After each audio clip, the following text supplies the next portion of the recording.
So, ngayong araw na to guys, wala muna tayong ligaw serye. Dahil, may nangyari. Di naman masama yung nangyari, pero kasi, ito nga. Ano problema, ma? Nangyari sa'yo? Pagod na ako. Ha? Pagod. Napagod na ako. Nag-24 hours ka sa trabaho eh. Ba't kasi nagda-24 hours ka? Kailangan Kailangan magtrabaho. Puyat ka naman, pagod ka pa. Tapos sa umaga, magbabiyahe ka. Puyat-puyat ka. Kaya layo nga ng biyahe. Papagod na ako, Pagod ka na? Oo. Sige na, magpahinga ka na. Tulog ka na. Sige. Bye-bye. Love you. Love you. Bye-bye. Ayan, nakita nyo naman guys na nahihirapan na si mama sa work niya. Sa biyahe, minsan 24 hours pa siyang nag-work. Ayan. And, syempre, as anak, ayoko naman syempre na nakikita ang ganun yung nanay ko na nahihirapan na siya. And sobrang tagal na rin niya nagtatrabaho and matanda na rin siya. Siguro, it's time din naman syempre na mag-give back. Or syempre, paginhawain man lang yung kalagayan ni mama. And ngayon guys, kinausap ko na si ate. Ang sabi ko sa kanya, kung ano bang magandang plano. So, ang pinlano ko is ibubuk ko si mama ng staycation. Ayan, staycation for 3 days and 2 nights para magawa ko tong plano na to para sa kanya. Ayan, kakonsapan natin dito si ate. Syempre, kailangan niya tayong matulungan. Oh. Ang dami, Ano masasabi mo? Surprise lang ako. Hindi ko alam yan Iyak ko si mama. Hindi ko alam. Papakita namin sa yung kaya namin pinag-staycation ng 3 days and 2 nights para lang ma-prepare to. Ayun o, tingnan mo! Thank you, anak. So, ngayong araw na to guys, wala muna tayong ligaw serye. Dahil, may nangyari. Di naman masama yung nangyari, pero kasi, ito nga. Ano problema, ma? Nangyari sa'yo? Pagod na ako. Ha? Pagod. Napagod na ako. Nag-24 hours ka sa trabaho eh. Ba't kasi nagda-24 hours ka? Kailangan Kailangan magtrabaho. Puyat ka naman, pagod ka pa. Tapos sa umaga, magbabiyahe ka. Puyat-puyat ka. Kaya layo nga ng biyahe. Papagod na ako, Pagod ka na? Oo. Sige na, magpahinga ka na. Tulog ka na. Sige. Bye-bye. Love you. Love you. Bye-bye. Ayan, nakita nyo naman guys na ayan, nahihirapan na si mama sa work niya. Sa biyahe, minsan 24 hours pa siyang nag-work. Ayan. And, syempre, as anak, ayoko naman syempre na nakikita ang ganun yung nanay ko na nahihirapan na siya. And sobrang tagal na rin niya nagtatrabaho and matanda na rin siya. Siguro, it's time din naman syempre na mag-give back. Or syempre, paginhawain man lang yung kalagayan ni mama. And ngayon guys, kinausap ko na si ate. Ang sabi ko sa kanya, kung ano bang magandang plano. And nag-come up kami, nabigyan na lang si mama ng pangkabuhayan. Pangkabuhayan no? Pero yun guys, ang balak namin is tatayuan namin si mama ng sari-sari store. Ayan. Tiyempo din guys, kasi nga yung kapitbahay namin, nagsara na sila. Yung kapitbahay namin na may tindahan, ayun, nagsara na sila. And, ayun, timing din. Siyempre, naisip namin na si mama naman yung magtindahan dun sa street namin. Marami na rin nagre-reklamo ng mga kapitbahay nga na malayo na dun yung tindahan dun sa Caloocan. And, ayun, siyempre, inisip din namin kung paano namin ito magagawa, itong surpresa na to para kay mama. So, ang pinlano ko is ibubuk ko si mama ng staycation. Ayan, staycation for 3 days and 2 nights para magawa ko tong plano na to para sa kanya. Ayan, kakonsyapa natin dito si ate. Siyempre, kailangan niya tayong matulungan. And ngayon guys, sinabihan ko na yung kakilala namin dun sa Caloocan na bukas na papunta nila mama, punta na agad sila dun sa may bahay para maumpisahan na yung gagawin dun sa bahay. Para mas umpisahan na yung sari-sari store ni mama. And ayun, ayoko lang din naman kasi syempre nakikita si mama yan nahihirapan. Kaya ipupush natin to para kay mama. I-update ko kayo guys kung ano nang balita sa sorpresa na to. Sana maging successful. So ngayon guys, ayan, dali-dali na kami pumunta ni ate sa Caloocan para masimulan na ang business para kay mama. Ayan, ito ang sari-sari store. Diyan ko balak ipatayo ang sari-sari store ni mama.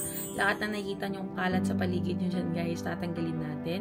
May aquarium kami dati guys dahil nagtitinda kami natin ng isda and ayun, hindi na nafofokusan dahil nga nasa Cavite na kami.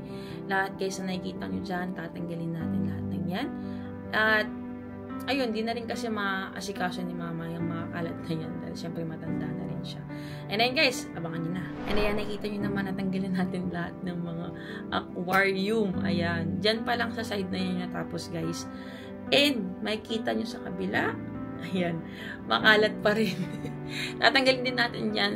At least guys, may paunti-unti. And kaya may kita nyo dito na pinipinturahan na ni kuya yung wall natin. At ang napili nating pintura ay kulay white. Para syempre maaliwalas at makita agad na mga bumibili yung mga binibili nila. And ayan, napagkasunduan namin ni ate na syempre habang ginagawa yan, wala namang magagawa. And bumibili na kami ng mga paninda ni mama habang may araw pa. Sobrang konting oras lang meron kami ngayon, kaya sobrang gahol na gahol talaga. Excited ka na ba sa surprise natin kay mama? Siyempre. Yan kasi iniisa-isa namin lahat ng mga nandito, syempre. Kung pwede yung itinda ni mama eh. So ayan, nakita nyo guys, napakarami pwedeng itinda dyan. Ayan. So ayan guys, i-update na lang namin kayo kapag pupunta na kami sa may, magbabayad na kami, ayan. Iisa-isa din mo namin yun, napakadami nito. So ayan guys, mamaya na lang. Ito na guys, ang day 2 ng ating surpresa para kay mama. Ayan, nakikita nyo naman natanggal na rin dyan yung mga kalat. Ayan, nakikita nyo sobrang linis na. And ngayon pinipinturahan na ulit ni kuya yung walls. And bala kasi namin dyan guys, dyan natin ilalagay yung ref at yung mga soft drinks na ititinda ni mama. Kaya, ayan, sana talaga maging successful to. Ngayon, naghihintay pa rin kami ng parcel. Sana dumating na. Sobra talagang nai-stress na kami ni ate ng time na yan dahil hanggang ngayon hindi pa rin dumarating yung mga parcel na in-order na. And ayan, nakita nyo guys, ayan, naglalagay na si kuya ng vinyl. Ayan, vinyl. Para syempre, maganda yung, yung floor ni mama, yung sahig ni mama.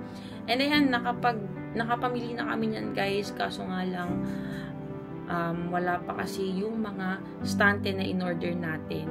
And hindi pa na-deliver yung second hand din na stante na nabili natin. And ayun, sobrang nagagahol na kami yan.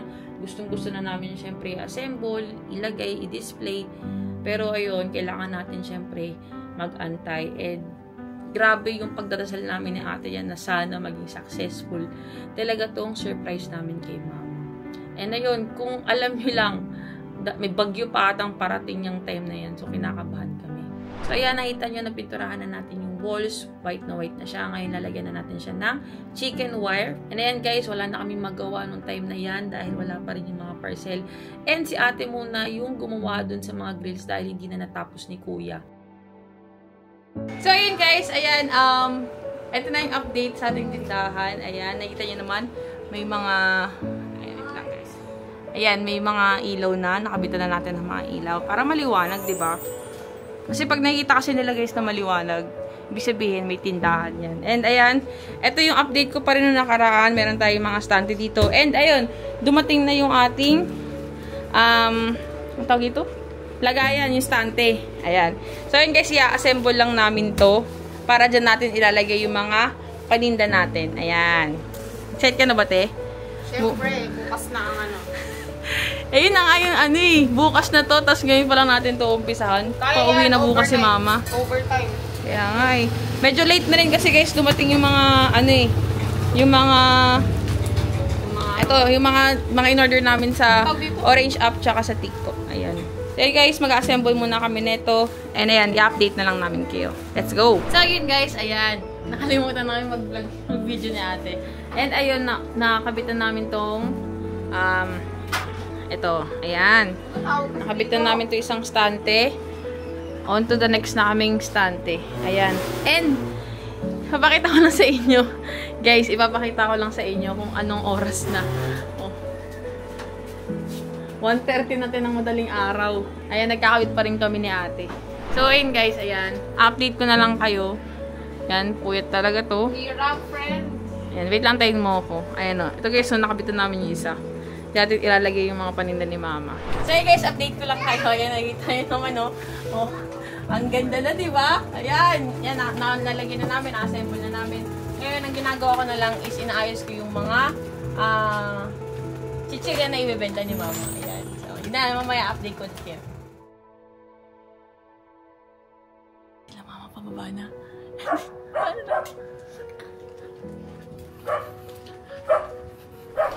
Diyan sila. Ma! Kaya. Baka mamaya. Bakit ka nakakama? Ha? Ba't ka nakakama? May tayo Hindi dyan. kasi ano, wait lang, may tayo. Hindi kasi ano, tawag dito, di ba nga, nag-staycation nga kayo. Kamusta na staycation nyo? Ay, ayos lang. Ayos lang kami. Kailangan kasi, kailangan nga kasi, i-video kasi nga ipopromote namin kung asan kayo nag-stay. Okay lang naman. Hindi ka ba nag-enjoy? Parang hindi ka naman nag-enjoy. Enjoy pa rin naman. Pero pa nga. Oh. Ang daming ano. Oh. Wow. Ha? Ano yan? Handa ka na? Handa ka na? Hindi nga. Oh. Ay, shit. Hindi nga.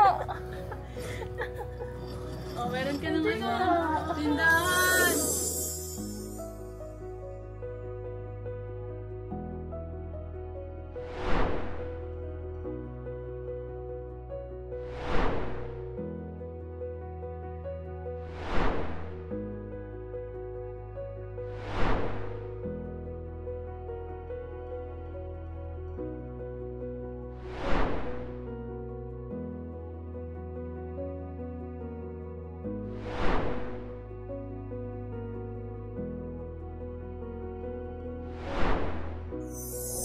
Meron ka ng tindahan, oh.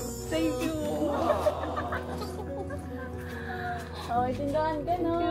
Thank you, anak. Thank you, thank you. Oh, magre-resign ka na yan. Oh, may tindahan ka na, oh. Ano masasabi mo? Ay, so surprise lang ako. Hindi ko alam yan eh. Iyak na si mama. Hindi ko alam. Oh, pasok natin yung loob. Oh, papakita namin sa yung kaya ka namin pinag-staycation ng 3 days and 2 nights para lang ma-prepare to. Oh, ayun, tingnan mo. Tignan mo naman yung ano mo. Ganda naman. Dami namang Benta dyan. Ang maganda pa niyan, ma. Oh, may presyo na rin yan kada isa. Oh, tingnan mo to. ayos ah. May mga pricing na yan. Hindi ka na mahirapan yung pricing. Benta ka na lang. Thank you. Yan, meron na rin dyan. Meron na rin yan. Si ate, oh. Ayan. Thank you. Ayan. Meron na rin dyang ano, soft drinks. Ayan, meron na rin soft drinks. May mga sesto na rin dyan. May mga yosi. Oh, lahat yan, kompleto guys. Kaya, oh, may soft drinks na rin tayo. School supplies. May school supplies din tayo. Ayan, kompleto yan. Kaya guys, yung mga mapapadaan dito sa Kingstown 1. Black 8. Dito lang, bili na kayo kay mama. Ayun, anong masasabi mo, ma? Na may tindahan ka na? Masaya ako. Masaya. At least na tupad din yung gusto ko. Oh. Kasi at least nakapag-relax na ako ng konti. Hindi na ako nai-stress kasi nakaka-stress din minsan lalo na sa biyahe. Ayun. Ayan, dito na si mama. Salamat. Mag-ano na lang siya, magtitindahan na siya. Parang hindi na rin siya bumabiyahe-biyahe. Thank you, anak. Thank you.